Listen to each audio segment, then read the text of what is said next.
So I've been watching anime and reading manga for some time now, and I've come to the realization that white-haired anime characters are just built different. I'm gonna start by naming a few before going into detail. Gojo from Jujutsu Kaisen, Kakashi from Naruto, Shigaraki and Toya from My Hero Academia, Garo from One Punch Man, and last but definitely not least, as he's extremely flashy, Tengen from Demon Slayer. Real quick, I know there's some more like Klua or something from Hunter x Hunter. Sorry if I'm butchering the name or getting it completely wrong. I just don't watch the show, and I'm recording this before looking up his name. But yeah, I'm just doing this based on characters that I actually know about and whose manga or anime I've watched and read. Alrighty, so starting off with Gojo, all I have to say is that his birth literally caused the balance of power in the world to shift. He's the most powerful sorcerer in the story, and Rain can't even touch him if he doesn't allow it to due to his infinity technique. That Rain part is really just an absolute flex. Like, imagine walking around and literally the Rain cannot touch you because of this technique. That's how powerful you are. It's just Gojo's too insane. He's built so different. With this immense power, he could easily take over the world if he desired it. Instead, he wants to reform the society of sorcerers that he sees as flawed. If Gojo is not the definition of built different, I don't know what is, and I'm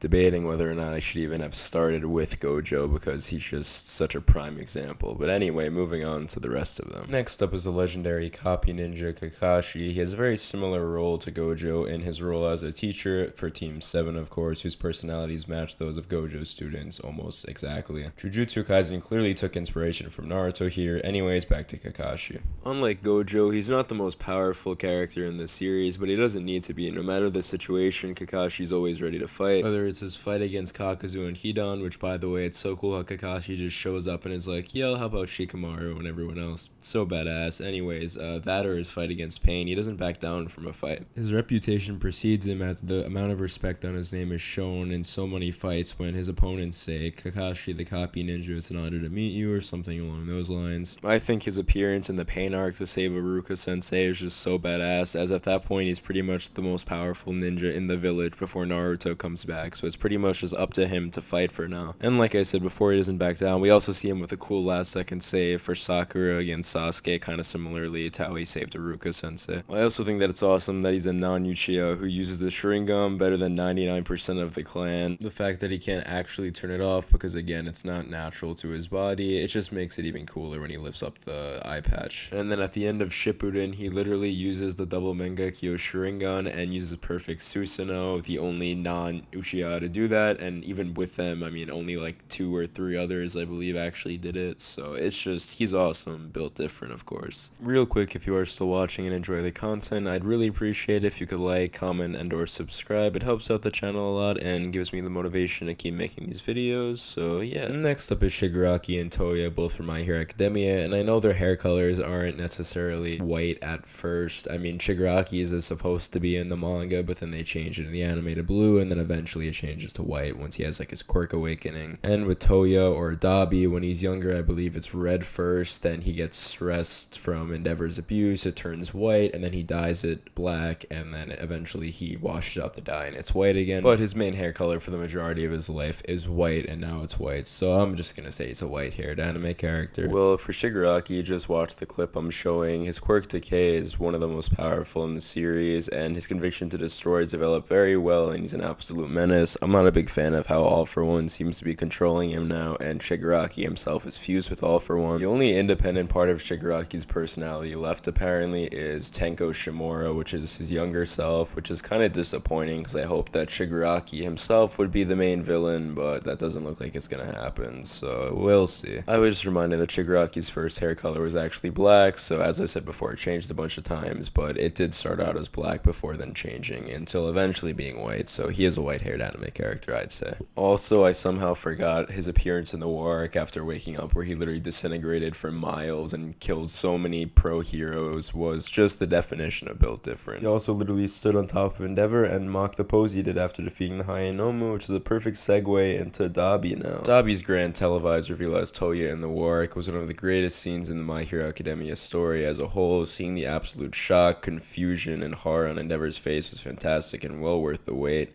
I love how theatric Dabi was about the reveal, dancing and shouting about how the past never dies. He literally revealed himself to his father and the entire world at once, setting ablaze his father's redemptive path in the public eye with the truth of his own past. The slow build up throughout the series leading to this reveal was great, and I think it was executed perfectly. And yeah, there's more moments with Dabi after this that are cool, like his fight with Todoroki and everything. We don't actually know what's going to happen to him now after seeing that glowing thing in his chest after the fight, but no matter what happens, this moment shows that he's built different. I think it's his defining moment as a character. Next up is Guro from One Punch Man. He's been very popular as of late given the recent developments in the manga, and if you're interested in what happens next, you could watch my most recent video. Anyways, continuing on, the hero hunter himself proved to be such a difficult opponent that it took Saitama surpassing his already infinite strength to defeat him. Sure, this was after being enhanced by the power of God, but whatever. Even before that whole cosmic fear, God, Garo, whatever thing happened, he was already extremely powerful and stronger than people like Flashy Flash, Darkshine, and Genos. Throughout his time in the story, Garo just doesn't stay down. He gets back up and keeps fighting time and time again, building power in the process. I don't think there's anyone else in the One Punch Man story, or maybe even anime and manga history, that has been through as many fights and things as Garo can, and fight after fight, he proved he was built different. Finally, unless I happen to think of any other white-haired anime characters that are built different while making this video, is Tengen from Demon Slayer. The man has 3 wives and is the god of flashiness to start, and adding on to that, he was part of the group that was the first people to bring down an upper-ranked demon in over 100 years or more. I forgot the exact amount, but it was a very long time, and because of him, they really won the fight. He pretty much carried the entire thing, and if he wasn't there, they would have all been dead, and there goes the Demon Slayer's story. Like the rest of the characters on this list, his resilience and technique is astounding, and I just realized I had my air filter on in the background, so I hope that hasn't been making noise. But anyway, Tengen is just absolutely built different with his musical score technique, and elsewise, he's just an awesome character like everyone else on the list. He also literally has like buff mice that follow him around and do stuff for him, so that's pretty sick. Anyways, I think that's it for this video, and I think it's gonna end up being the longest on the channel. I hope you enjoyed. If you did, like, comment, subscribe, and I'll see you in the next one.